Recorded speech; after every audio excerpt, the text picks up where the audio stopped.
Alright, so the next thing we're going to do is create a 3D perspective views. These are parallel views that we created, even though this one's 3D, it's flat. And then this one is three-dimensional, but it's a parallel view and not a perspective view. So let's go ahead and create a perspective view like this one here. This is my 3D view exterior. We're just going to create one very similar to that. So in this case, I want the view to be high, and even though I can adjust it later, you typically want to start close to where you want to be. So I'm going to go to my site plan here and go into a plan that's not cropped. So something that's not cropped, because I want to be able to sort of get a distant view of this. And so I'm going to go to my view and my 3D view pull down and go to camera. When I click on camera, up here is your options, and you can see it's set to perspective, so there is no scale, and it's offsetting 5'6" from plan A1. So if I were to go here, it would use plan A1, but I want to be a little bit up in the air, so I'm just going to go to roof A, right? And I'm going to left click on roof A, so it's going to do 5'6" from roof A.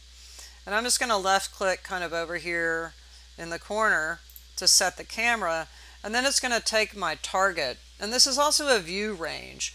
You can always turn the view range off if you want to, but I generally, unless it's a huge model, in this case, I would just pull past where you want to look. So if I were to stop here, it would kind of cut off all the buildings in the back. So I'm just going to go just sort of to the outside there. And it's going to shoot me into that view. And I'm going to turn a few things off, like there's a big scope box for the site, and I'll view hide that, right, and get rid of those scope boxes.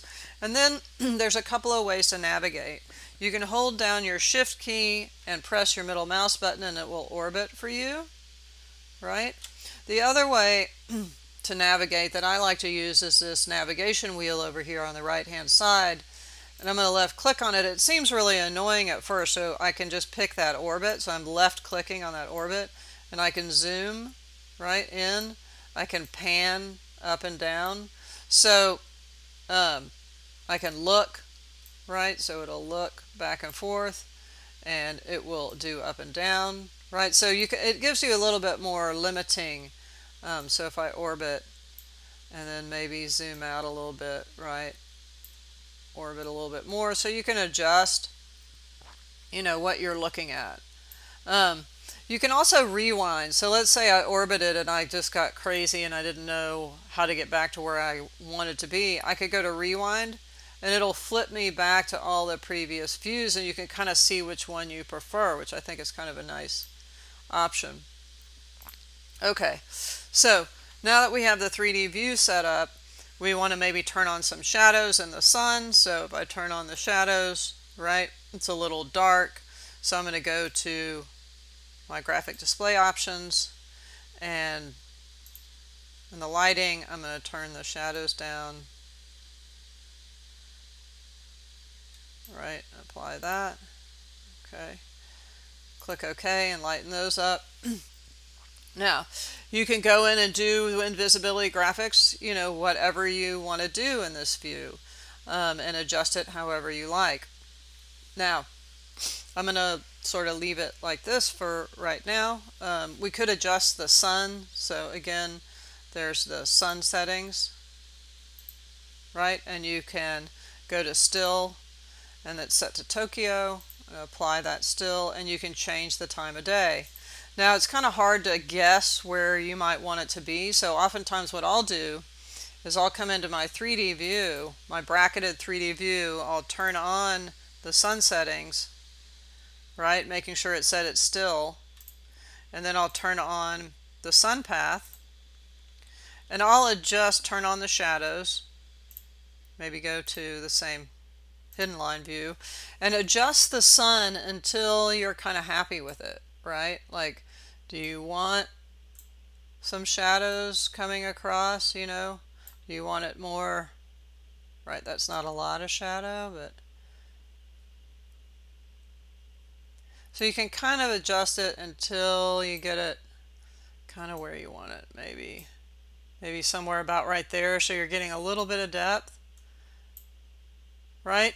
So once you get the sun adjusted how you want it, you can come down to sun settings, right?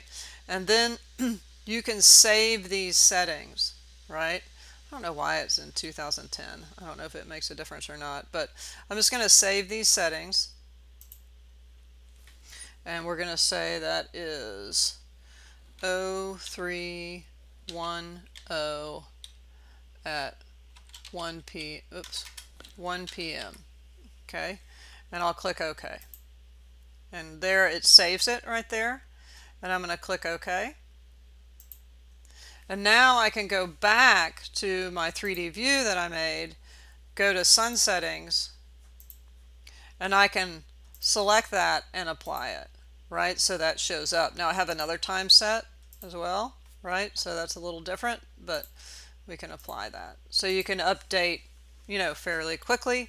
And then once you have that done, let's check how big this guy is. So I'm going to select the size, the crop view, and I'm going to go to size and crop. It's going to tell me it's 6 by 4.5, which seems reasonable to me.